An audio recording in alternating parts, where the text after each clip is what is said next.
Domicile का सवाल हम लोग उठाते रहे, हम लोगों ने घोषणा की, हालांकि सरकार ने अभी कहा है कि हम लागू करेंगे। तैयारी 3 की जो परीक्षा हुई उसमें सबसे बड़ी धांधली थी कि सरकार ने, शिक्षा विभाग ने बिहार के लोगों की आंखों में धूल झोंका। पद खाली छोड़ के जो मिनिमम क्वालिफाइंग मार्क्स बच्चे ला चुके हैं, जो युवा ला चुके हैं, उसको आप नहीं ले रहे हैं। सरकार ने जब घोषणा किया कि हर साल 2 स्टेट का परीक्षा लेंगे, तो 23 के बाद ना तो 24 में कोई परीक्षा हुई, माने 23 वाला वैकेंसी, 23 वाला ही एडवर्टाइजमेंट पे 24 में परीक्षा हुई थी, और 24 में कोई एडवर्टाइजमेंट इसका नहीं आता है। 25 खत्म होने वाला है।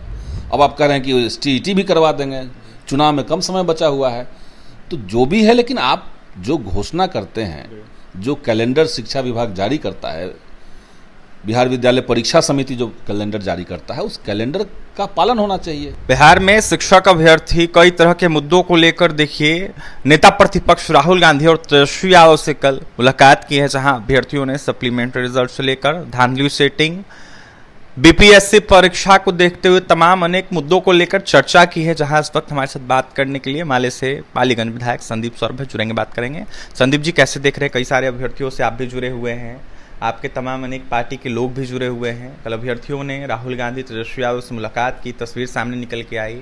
कैसे देख रहे हैं, क्या कहेंगे? डोमिसाइल से लेकर सप्लीमेंट्री और भी कई अनेक मुद्दों पर चर्चा हुई है। देखिए, अभी जो यात्रा चल रहा है, वोटर अधिकार यात्रा, इसमें वोटर के अधिकार की भी बात हो रही है और साथ ही साथ बिहार में जो अलग अलग जनता के सवाल हैं, जो मुद्दे हैं, ये यात्रा साथ साथ उनके मुद्दों को भी देख रही है, सुन रही है। लोग आवेदन दे रहे हैं, मिल रहे हैं, और कल जिन लोगों ने आवेदन दिया, उस मुद्दे को लेकर के बिहार का जो विपक्ष है वो शुरुआत से ही इसको उठाता रहा है।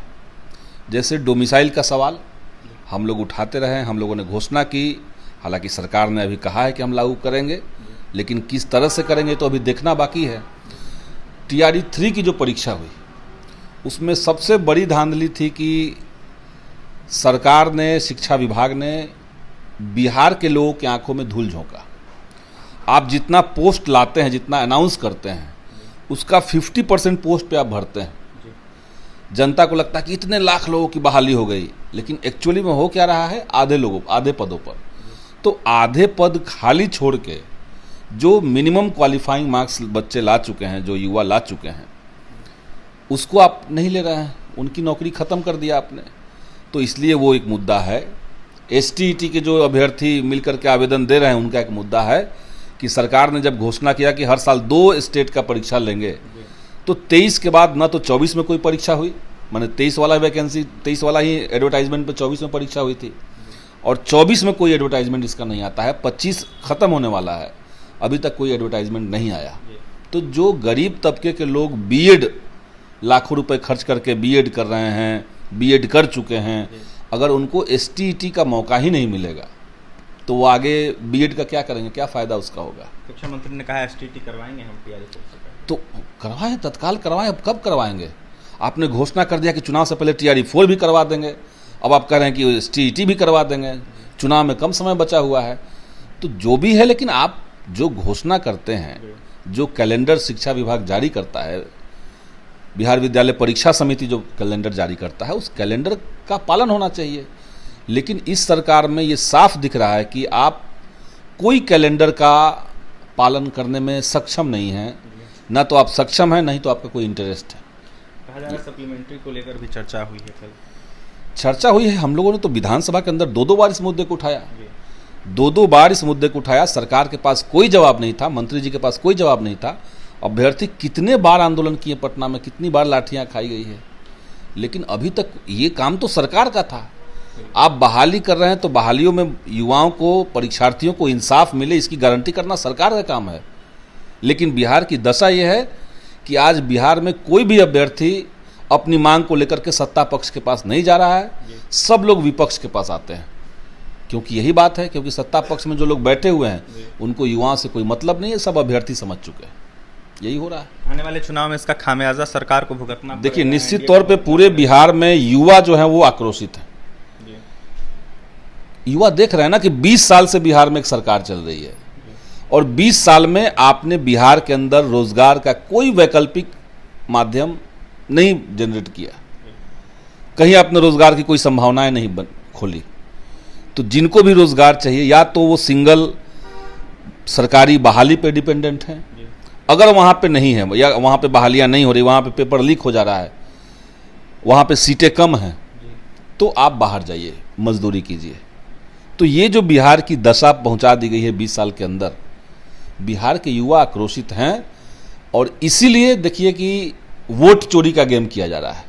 सरकार को कहीं ना कहीं ये पता चल चुका है कि जो प्रवासी मजदूर हैं वो इनके खिलाफ हैं, इनसे नाराज़ हैं। जो गरीब तबके के लोग हैं, जो दलित समुदाय के लोग हैं, जो पिछड़े समुदाय के लोग हैं, ये इस सरकार से नाराज़ हैं और यही कारण है कि इनके वोट की ही डकैती सीधे सरकार कर रही है।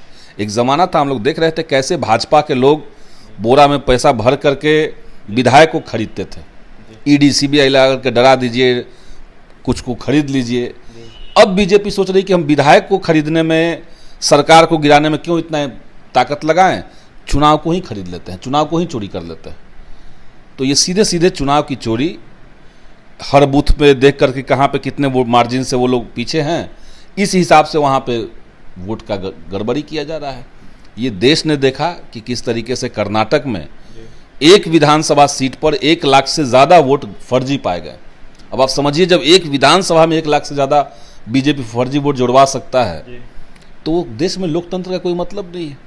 देखिए, फर्जी वोट जोड़वाने का आरोप कहीं ना कहीं भाजपा पर लगाया है एमएलए संदीप सौरभ ने। इसके साथ ही BSC से लेकर तमाम अनेक मुद्दों पर, अभ्यर्थियों के मुद्दों पर अपनी बातें रखी और यह साफ तौर पर कहा है कि इसका खामियाजा आने वाले चुनाव में एनडीए सरकार को भुगतना पड़ेगा।